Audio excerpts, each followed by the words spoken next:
Okay, say hi, girls. Hi, girls.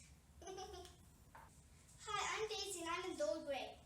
Hi, I'm Aubriana and I'm in 10th grade. Welcome to our YouTube channel. Hi, I'm Daisy. Hi, I'm Aubrey. And this is Yoda the cat. Hello, I am Daisy. I'm one of the students in Florida Virtual School. This YouTube channel is going to be about Florida Virtual School. I will leave some of the details over to my sister Aubriana. Aubrey? Hi, I'm Aubrey and this is our cat Yoda.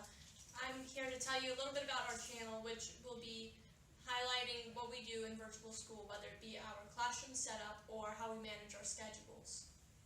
Like Aubrey said, we will be doing videos of pretty much everything in Florida Virtual School. We'll be doing videos about my science projects, Aubrey's things that she has to do in high school, the teachers, the live lessons, and pretty much anything.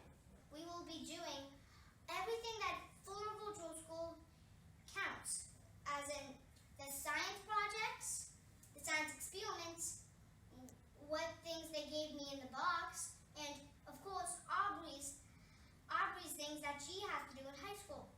Aubrey, why don't you explain some of those things? Well, mine's much simpler than elementary school and I'm mostly on the computer.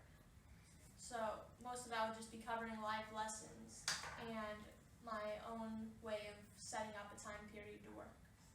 One of our first videos is going to be about the box of supplies that Florida Virtual School sent me through the mail.